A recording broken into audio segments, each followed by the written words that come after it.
हर हर महादेव, जय भोलेनाथ। नमस्कार, मैं साधना पांडे मार्गदर्शन पे आपका स्वागत करती हूँ। तो चलिए दोस्तों, आज हम जानेंगे सिंदूर से जुड़ा हुआ कुछ महत्वपूर्ण बात, कुछ रहस्य, कुछ ऐसी बातें जिसके लिए आप लोग काफ़ी परेशान रहते हैं। सिंदूर से जुड़ा हुआ ये एक महत्वपूर्ण प्रश्न है कि सिंदूर जो है बहुत ज़्यादा दुविधा वाली बात रहती है कि सिंदूर लगाएं तो गीले बालों में सिंदूर कैसे लगाएं। ये बड़ा अटपटा सा प्रश्न है। और दूसरा प्रश्न है, ये आपके प्रश्नों एक वीडियो मेरी पहले की गई हुई है जिस पर ये सारे क्वेश्चन आए हुए थे, तो मैंने सोचा कि इस पर एक वीडियो बन सकती है। तो मैंने एक वीडियो बनाया। उम्मीद करती हूँ कि ये वीडियो आप लोगों के काम की होगी। बाकी तो आप लोगों को जैसी लगी वैसी आप लोग वीडियो में बता भी सकते हैं। तो उसमें जो प्रतिदिन सिंदूर लगाते हैं तो उसमें कुछ गलतियाँ भी आप लोगों को नहीं करना होगा। जैसे कि देखिए दोस्तों, सिंदूर लगाना एक हमारी जब से शादी होती है एक परंपरा है हमारी कि हर बार जब हम कंघी करते हैं, जितनी बार हम कंघी करती हैं उतनी बार हमें सिंदूर लगाना चाहिए। तो ये भी प्रश्न होता है कि दिन में कितनी बार मांग भर सकते हैं। तो वैसे तो देखिए सबके अपने अपने पसंद होते हैं, कोई एक बार कंघी करता है, कोई 2 बार, कोई 3 बार, लेकिन 2 बार से ज़्यादा आप लोग कंघी ना करें। अगर आप लोग को कहीं जाना आना है तो 2 बार कर लीजिए, तो 2 बार कर लीजिए। 2 बार, जितनी बार आप कंघी बालों में स्पर्श कराएंगे उतनी बार आप लोगों को सिंदूर लगाना चाहिए, यही नियम है। बाकी अगर आप नीचे का ठीक ठाक कर रहे हैं बाल में तो उसमें कोई ज़रूरी नहीं है सिंदूर लगाना। बाकी अगर आप ऊपर से ऐसे कंघी लगा रहे हैं तो आपको सिंदूर लगाना ज़रूरी है, ये नियम है। अब अगली बात ये आती है कि जो हम सिंदूर लगाते हैं तो गीले बालों में सिंदूर कैसे लगाएं। तो कभी कभी तो कोई प्रश्न बड़ा अटपटा लगता है। आप लोग खुद सोचिए, गीले बालों में सिंदूर कैसे लगाएं। ये प्रश्न आता पता नहीं कहाँ से है और कैसे आ जाता है ये नहीं पता, कैसी दुविधा आ जाती है ये नहीं पता। लेकिन गीले बालों में सिंदूर क्यों नहीं लगेगा, पहले सोचिए, बताइए। बिल्कुल गीले बालों में आप सिंदूर लगा सकते हैं, बल्कि लगाना ज़रूरी भी होता है। कहा जाता है कि जब हम बाल धुल करके आते हैं तो उसमें दिक्कत ये रहती है कि ज़्यादातर दरवाज़ों को नहीं लांघा जाता है। हमारे यहाँ एकदम जो ठेठ हिसाब किताब है वो बता रही हूँ आपको कि ज़्यादातर दरवाज़ों को नहीं लांघा जाता है। उससे नियम होता है कि बस आप बाथरूम से बाहर निकले उसके बाद आप सिंदूर लगा ही लीजिए। कई दरवाज़ों को लांघना मना होता है, कई दरवाज़ों को लांघ कर आप ये कर रहे हैं वो कर रहे हैं।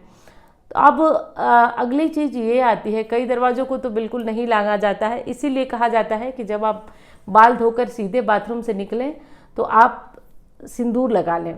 अब कहीं कहीं पे ये नियम होता है कि सिंदूर लगाने से पहले आपको कुछ मुंह में डालना होता है और कहीं पे ये नियम होता है कि नहीं डालना होता है। जैसे मैं अपनी ही बात करूं तो ससुराल का नियम है कि कुछ मुंह में डाल के ही सिंदूर लगता है, कुछ एक मिश्री चीनी का दाना।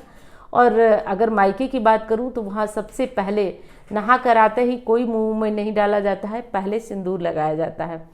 तो दोनों जगह के नियम में फ़र्क हो गया है। तो कहने का ये मतलब कि दोनों नियम अपनी जगह पे सही है। अगर आप लोगों के यहाँ ऐसा नियम है कि आप लोग कहीं से आते हैं और आ करके और बिना मतलब बाल धो करके आते हैं और बिना मुंह में डाले सिंदूर लगाते हैं तो ये भी ठीक है। और अगर आप लोगों के यहाँ नियम है कि मुंह में कुछ डाल करके, तब तो आप अपने ड्रेसिंग पे एक डिब्बा भर के रखिए, मिश्री का, चीनी का, किशमिश का।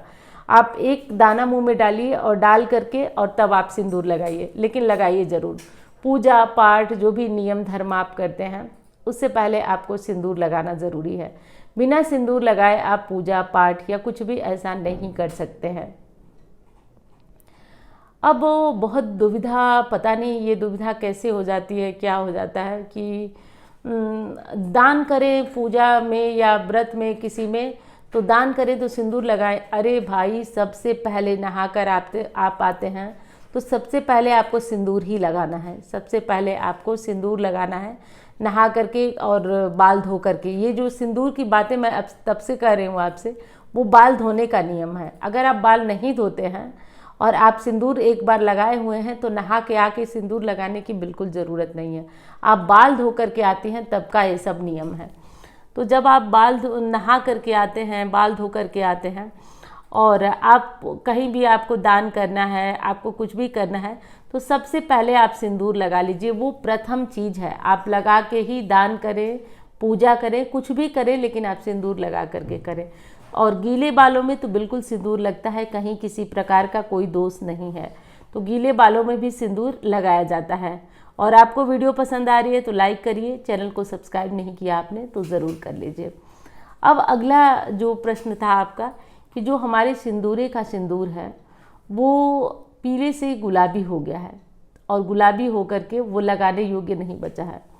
तो पहली चीज़ तो मैं ये बताऊंगी कि जिनकी भी शादियां 10 साल, 15 साल, 20 साल हो चुका है, उन सब के सिंदूर का कलर पीले से गुलाबी हो ही चुका होगा, चाहे कितनी भी अच्छी क्वालिटी का सिंदूर होगा।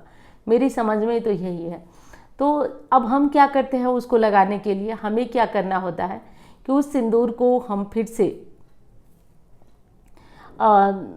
और सिंदूर के साथ मिला देंगे और पीला सिंदूर अच्छा खरीद लेंगे और उस सिंदूरा में मिला लेंगे।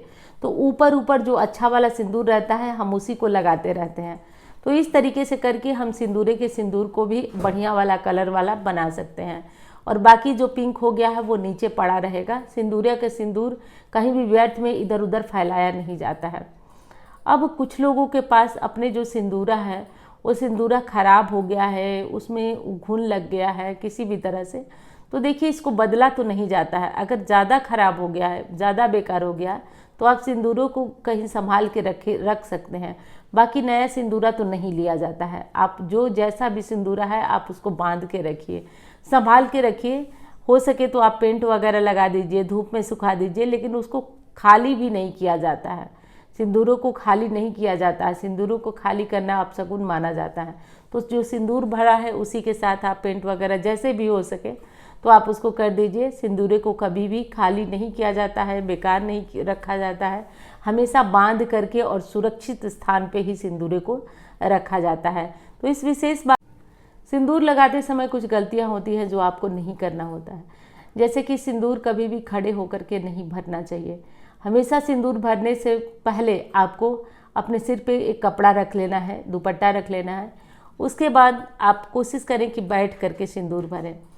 और दूसरी चीज़ होती है कि सिंदूर जब भी भरें कोशिश करें कि वो इधर उधर ना फैले, मतलब गिरे ना। सिंदूर कहा जाता है कि जितना हमारे भाग्य में होता है उतना ही हमको मिलता है। अगर हम उसे बर्बाद करते हैं तो वो हमारे भाग्य से उतना कम होता जाता है। इसलिए कभी भी सिंदूर को इधर उधर बेकार में नहीं फैलाया जाता है। वो हमारे लिए नाप करके मिला होता है, इसलिए हमें सिंदूर का कदर करना चाहिए। ऐसा पहले बड़े लोग जो है कहते थे, अब कितना सच है क्या नहीं ये नहीं मुझे पता है, लेकिन लोग कहते थे कि सिंदूर हमें नाप करके मिलता है और उतने सिंदूर को ही हम यूज कर पाते हैं। इसलिए कभी भी सिंदूर की कदर ज़्यादा करना चाहिए। अगर नीचे गिर जाता है तो आप उसे उठा लें, आंचल से साफ कर लें, लेकिन सिंदूर को कभी भी धोया नहीं जाता है। इस चीज़ को ध्यान रखिए।